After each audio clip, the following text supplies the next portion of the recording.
We're going to be doing something a little bit different today, and we're going to be doing it maybe also some similar things in a different way, differently, and leave it up to, of course, an Aquarian to do that. I'm a Sun in Aquarius, and I'm going to train you in this Aquarian energy of doing things in a different way, because this is the energy that you're going to be dealing with for a while, okay? Might as well get used to it.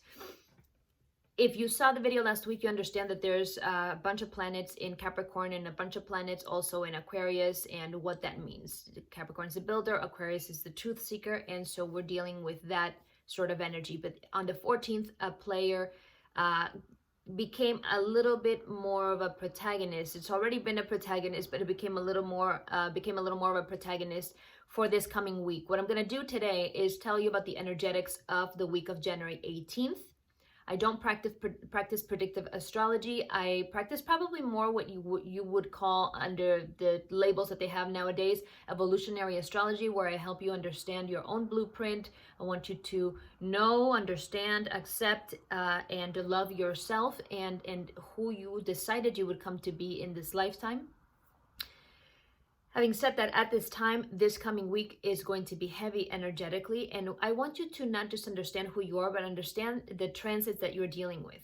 Okay, this is why in these videos in YouTube, I explain what is happening right now, and I want you to understand that and have knowledge of that and awareness of that, so then you can make the choices, you know, whether you want to use that, harness that energy, and use it to, you know, in a more productive way in your life. Okay, so that's mainly what we're going to be talking about. I'm going to be adding some other elements too besides astrology into this, which are other ancient tools that I use myself. I just felt called to do that and share that with you this week. So that's what we're going to do. All right, let's get into it. So we have, you know, the existing Capricornian energy. You've got the Sun, Pluto, and Venus in Capricorn, and we also have the Aquarian energy. You've got Saturn, Jupiter, and Mercury right now in Aquarius, and then we also have these two players that just gained importance last week. Okay, last week and the week before, actually, we have Mars in Taurus, and we have Uranus in Taurus. What happened last week on Thursday, on the 14th, is that Uranus was the only planet that was still in a retrograde period. What is a retrograde if you don't know? All these planets, as you know, are moving forward, right, in their orbit along, you know, around the sun.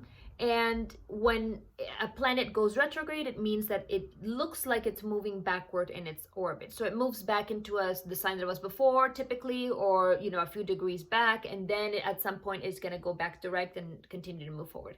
The way that this is interpreted for us, how we feel a retrograde, is a little bit as limitation, restriction, and the purpose, because this is the thing, and this is why I say I don't practice predictive astrology, I practice purposeful astrology. Okay, I want you to understand your purpose, why you're here, everything. There's a reason why and a what for everything. Okay, everything that happens within you, outside of you, that you're involved with, there's a reason for it, and it's always an evolutionary reason, even though right now we can call it, because of Aquarius, a revolutionary reason. Okay, so as of Thursday the 14th, Uranus in Taurus is no longer retrograde. Why is that so significant? Not only because Uranus in Taurus is the protagonist of the whole global situation we have going on right now, okay? And if you speak Spanish, you can go to my Maril Celispas en Español channel, and I have a video on that I did, I believe, last March or April or something, and where I explain Uranus and Taurus and how it is the protagonist in shifting the global economy and you know, on an ecological level, because Taurus rules both of these things. Okay, it rules financials and it rules ecology, and it is the sign that represents the planet Earth itself. And with Uranus being the shifter, the radical disruptor, there's a before and after. Okay, the changer of the zodiac. Well, therefore equals what has been happening 2020. Okay, and this is going to continue. So what happened now on the 14th? Uranus in Taurus was the only planet that was still retrograde, and it went direct. Okay, so on a good note, or in a feel good note. We have been, since that time, since Thursday, there's a period of about 2 weeks where there are going to be no, or there are right now, no retrogrades in the sky. So all of the planets are moving forward, they're doing their thing, they are flowing in the energy that they have, they're in at the moment, in the sign that they're in at the moment. So what happens is when you have a retrograde, you have, you feel the restriction, like I said, you feel the limitation, but the true purpose of a retrograde is for you to go within and make some shifts. So if this is, you have a retrograde transit affecting your chart somewhere in one of your areas of your life, or houses as we call them in astrology, you have the opportunity. The purpose of that retrograde is for you to review, edit, pivot, sort of like look back at whatever is involved there. Let's say it falls in your 7th house, that's relationships. So you're going to review things, and you're going to see where you need to make tweaks and pivots and little shifts and changes, okay? And then when the planet moves forward again, you get to take all of that internal shift that has happened, and you get to express it externally.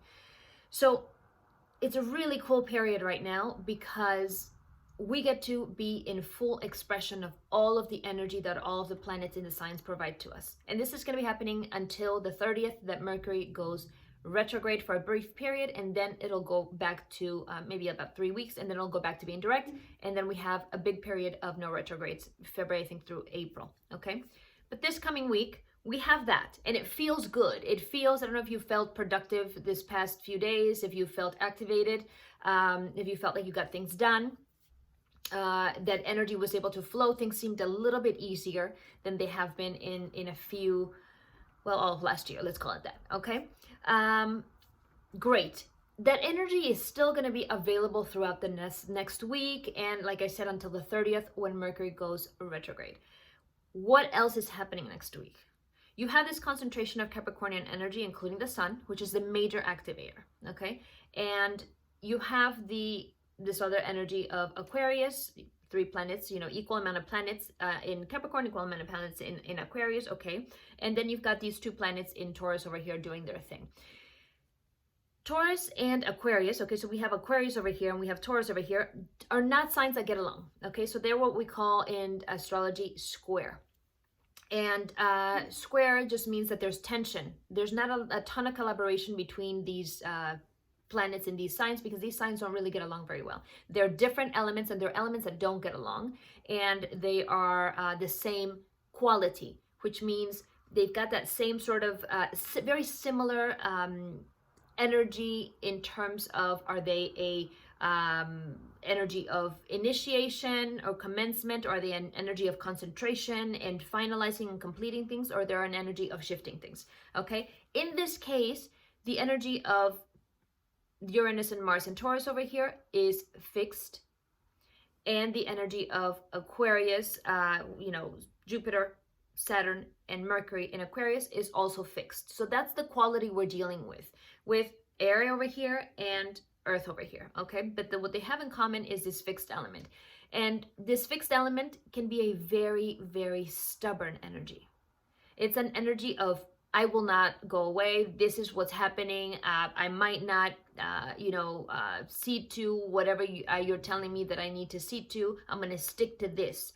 It's a good thing to have for perseverance. It's not a great thing to have if you're expressing it as stubbornness. Coming from a fixed sign Aquarian myself, I understand this very well. We have to learn how to be flexible in many things. And however, on the productive side, it also allows us to finish, to pull through, to come through for people. Okay, so this is a little bit of the energy we're dealing with. What's going to happen next week, okay? And this is, let's see, on the 19th. So Monday's the 18th, Tuesday's the 19th. On the 19th, the sun in Capricorn is going to be in its last day of Capricorn, okay? This is going to be the 29th degree. There's a whole study of degrees in astrology, and if you don't know anything about this, let me give you a brief tutorial here. Every sign has 30 degrees, okay? And supposedly every house also has 30 degrees. So as you're going, think of it as like, hey, every month has more or less about 30 days. And so you have 12 signs, 12 months. They don't exactly coincide with the beginning and the end of the month or whatever, but in a way you can understand sort of this 30-day or 30 degree period. Okay, it's very similar.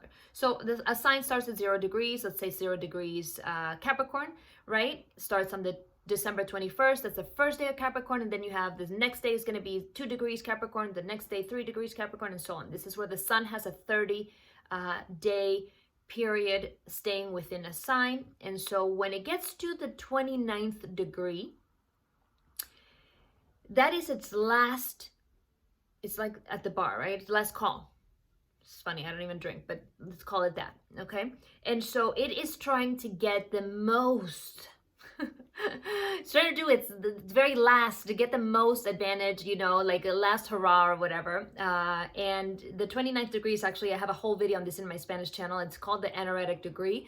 If you have this in your chart, in your natal chart, it's a very particular degree that we call it the master degree and the anaretic degree, because it is going to test you and test you and test you and test you, whatever the subject is of that planet. Let's say you have you know, the 29th degree with the planet of Venus. You're going to be tested when it comes to love and finances and those things, so that you can become the master. Okay, so just understand, on the 19th, we're going to have this energy of the 29th degree Capricorn, where we're going to have sort of the last hurrah of the whole authoritarian situation we've had to break out of in 2020.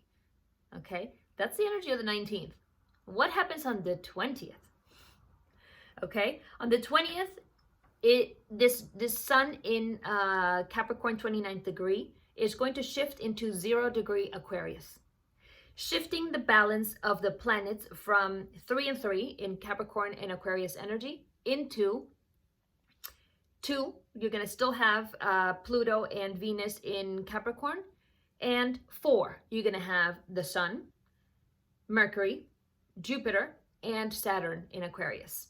Now remember, what did I say before? We got these other players over here. Taurus, this Taurian energy. Uranus and Mars are in this Taurus energy. And which was the energy that they didn't get along with? Not the Capricornian energy. Those are both Earth and Earth. They get along great. The Aquarian energy, okay? This air energy with this Earth energy, both in fixed quality and fixed modality. And so you've got energy that's going to be added to this side of the equation, where you've got this disruptive Aquarian energy that loves changes and shaking it up and surprises, just like I did today by, you know, with what I'm going to be adding as far as the elements I'm going to be adding into this video. And that is going to be clashing with this Taurus energy. That's what we have to deal with on the 19th. And the 19th, also, Mars and Uranus are going to be not just in the same sign, which, by the way, Uranus was already in Taurus. On January 6th is when Mars stepped into the same sign of Uranus, the sign of Taurus. And what happened there? If you're in the United States, you know what I'm talking about. The whole Capitol riot protest. That was on the 6th, the day that Mars stepped into Taurus to join Uranus and Taurus, the protagonists of this whole planetary shift that we're going through. Okay, so what's going to happen? It's been moving closer, closer, closer by degrees 0, 2, 1, 2, 0, 1, 2, 3, 4, 5. And Uranus is on the 6th degree Taurus right now. And on the 19th and 20th, Mars is joining it on Inauguration Day, or the day before Inauguration Day, and definitely on Inauguration Day. Okay, that's the Taurian energy over here. Then you've got the Aquarian energy over here, one clashing with it, and having more power to disrupt. That's the energy you're dealing with next week. Okay, and by you I mean all of us. Okay, that's the energy we are dealing with next week. On top of that, on the 19th, you're gonna have this actually I believe that starts on the 18th. Let me take a look. Yeah, on the 19th, on the 18th, you're going to have the moon step into, which is the second activator. Okay, the sun activates a ton, and the moon also activates and triggers things. You're gonna have the moon in step into the sign of Aries. Okay, right now we're in the flowy Pisces moon, and everybody's dreamy and we're flowing and the energy is all nice and stuff, and you can relax this week. Okay, Monday, the moon steps into the sign of Aries, and not only does the moon not really get along with Aries, it doesn't feel very comfortable there. Okay, but also remember I told you that this whole Capricornian energy over here was all good. Well, Capricorn, same thing with Aquarius and Taurus being square, not getting along. Capricorn is square to Aries, so this, we're gonna activate in a tension, in a don't get along way, in a clashing way, this other set of Capricorn energy with the moon. And that's going to happen the 18th, the 19th, and the 20th. This is why I wanted to do this week, because the energy is going to be unpredictable. It's going to be shifting. It's going to be heavy. It's going to be Mars is involved, Uranus is involved, Saturn is involved, Pluto is involved. All the planets that are the heavy disruptors are involved. This is not a week that is going to be easy peasy, and it's not a week that is going to be felt as, even though we have a sky free of retrogrades, we have a sky where everything's flowing. What wants to flow is very strong tension energy. And so this is why I wanted to talk to you about this week. And I also, because we get to respond, not react, we get to respond to things.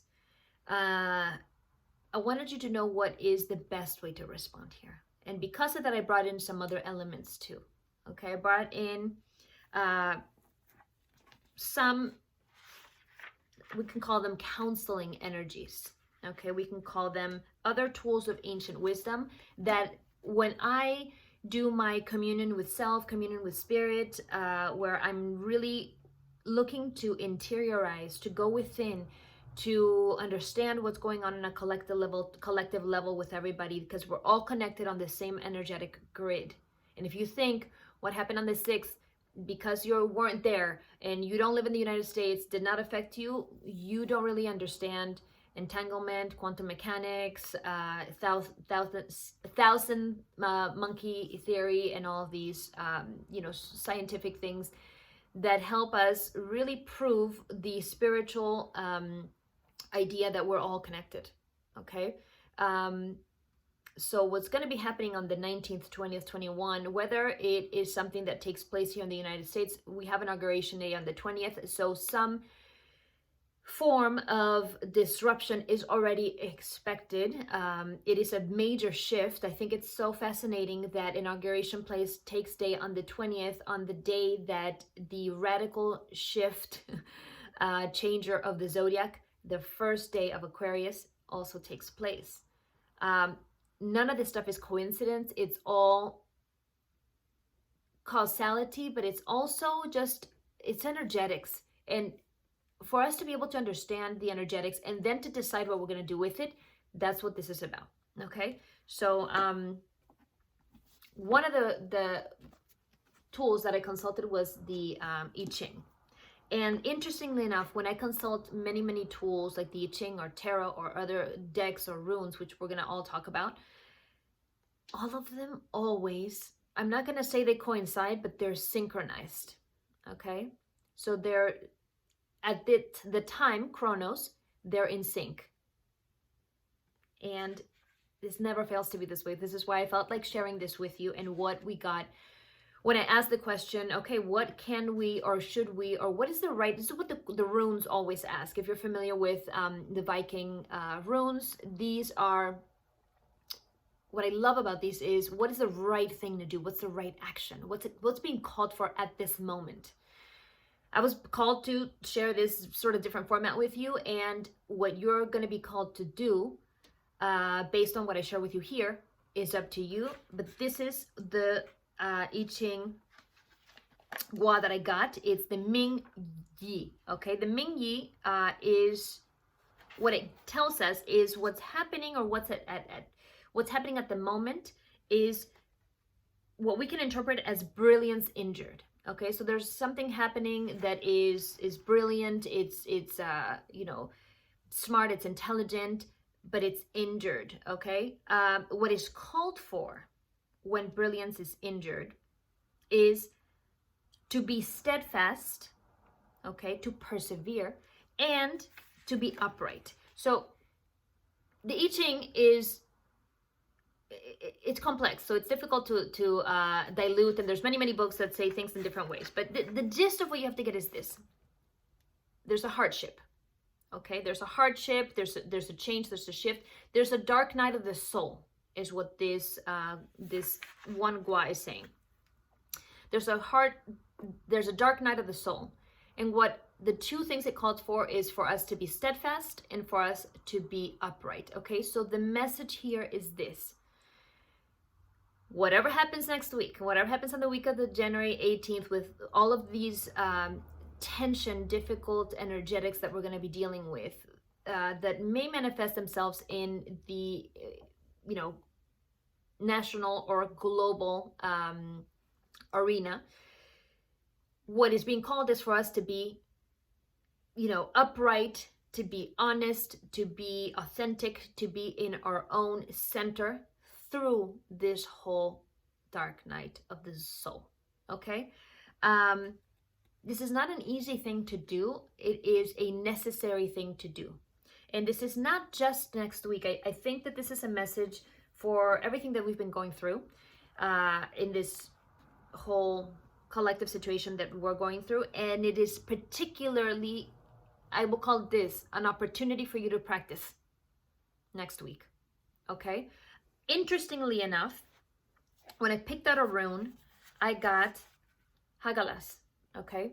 Which is a rune that doesn't have a reverse, okay? Usually when you pull out runes or you pull out tarot, you check if the rune or tarot card is upright or if it's upside down, and that's a slightly different message. This one happens to not have a downside, okay? So what's interesting is this: upright 100%. Again, the message of upright. Upright meaning stand tall, be you, be authentic, do the right thing, okay? And this is, interestingly enough, this is, and I love this book, I don't know if you are familiar with the Ralph Bloom rune book, but it's so succinct and it has such good energy that I wanted to read you something, okay? It is, let's see.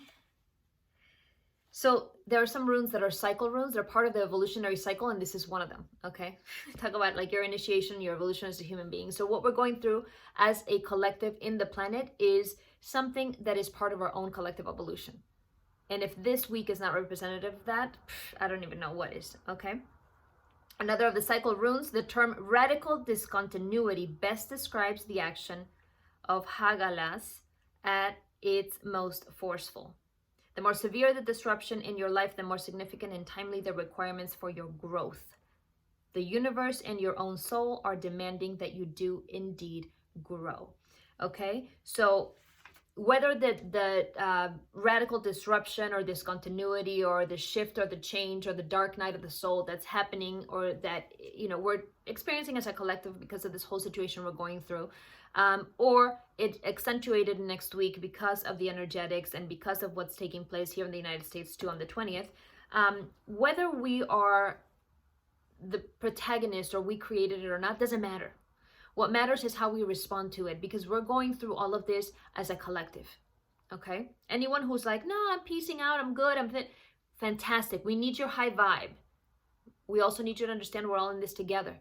Okay, so the energy that you're going to be putting forth, how you're going to respond or react, hopefully you respond, you don't react, to all that's happening is going to be affecting everybody. So interestingly enough, the astrology tells us there's going to be a big shift. The, I Ching tells us there's going to be a sort of a hardship. The rune tells us, hey, radical discontinuity, radical disruption. I pulled out also, I have the Hermetic Tarot, which is the tarot that was the Order of the Golden Dawn tarot. And what pulls out is Temperance. Okay, Temperance is the card that, of course, what is Temperance? Is, in a sense, it's to keep your cool with anything that is going to be happening that's difficult. Okay, that ability to Go through the dark night of the soul, go through the hardship, go through the radical discontinuity or radical disruption, and going through all these shifts, and remain centered. And don't engage in the upheaval. And that is the same thing that the I Ching said. And it's the same thing that the rune said, okay? Doesn't matter. This is for your growth. This is for your growth. And what is called for you is to be centered, to be authentic, to be steadfast, to be yourself, to persevere, to move through this in a way that could add to the chaos. In a way that feels true to you. In a way that shows everyone else that you're going to do the right thing. Now, what that is debatable, okay? Everybody knows what their heart tells them is the right thing for them to do. We all have different roles in this whole planetary situation, and I think this is where this other deck that I pulled out was really also very useful and nice. This is the Inner Star deck, and this is the Clarity edition. I love to pull stuff from here too because it just gives you a little bit extra clarity. And what I pulled out from this was projecting oneself, okay? And this is where it really gives you the understanding that whatever is happening on a world level is also happening within us. Whatever is happening within us is what probably created, caused, added to the disruption, the shift, the change, the dark night of the soul that we're having to go through collectively right now, and in particular accentuated or intensified next week. In conclusion, I know this has been a bit of a long video. In conclusion, this is interesting. The second card that just dropped out of here is stay the course. Okay, stay the course. Similar to what we talked about last week, that course of what do you want to build and what truth is that what you're going to build based on. What is that core truth that you have that you need to be showing, not in a I'm going to impose my own way, in a more this is who I am and this is what I was meant to bring to the table at this time in this place. Because again, we know that there is purpose. We have a reason for being here at this time. Nobody is here just whatever random. And all of our souls chose and decided that we were going to incarnate at this point, at this time. And if any of us have been like, this sucks right now, I'm not enjoying, why did I even come here? Oh, I'm one of those light worker volunteer souls. Oh shoot, I'm gonna take that back. That's not so fun. I don't even know what I'm doing or how I'm helping. Do not despair. The other day I was telling my mom, like, well, is there another planet we can go to? Because it's like, if you're an empath or highly sensitive, you're feeling, for me, I feel blessed and grateful, life is good and everything, but I feel what everybody else is going through. I feel it. And what I do is process it. I help the collective shift. I help the collective, step into a higher vibe. I do what I can for the healing and all of that. But it can get heavy. And next week, it's going to get heavier. However, there's an opportunity in that. And the opportunity is for you to understand and get connected with that center that is the truth of who you are. For you to persevere in that. For you to be very honest about that. And for you to find what the right action is for you. Okay? And stay that course. And understand that whatever's happening out there is very much, maybe not caused by, but related to a projection of what's happening within us. And we have, because of that, the ability to shift it too. I think that is probably the biggest message of our times. Whatever's happening out there is really also happening in here. And so therefore, my power is to shift in here so that I can see the shift out there the way that I want it, in a conscious way. Right? Not just let all the chaos take place, but center myself and understand, have a vision of where I would like things to go. If like I was telling my mom the other day, like is there another choice for planet or something like that? And what did she say to me? Well, how do you know any other planet's going to be better? And that's the thing. also when I was thinking about like, where do I need to move? I feel a move coming.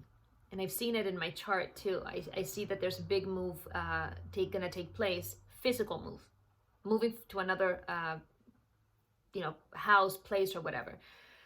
And when I was looking to see where, there are many requirements. Is the food, that I eat going to be available? Is the energy, high vibe? Is there nature around? How do I feel in these places? That's of supreme importance to me, because that determines everything else. Energy first, matter second. And so I was like, God, I really couldn't find a place. And that's when the thought then surfaced that said, well, if you cannot find it, then you build it. You create it.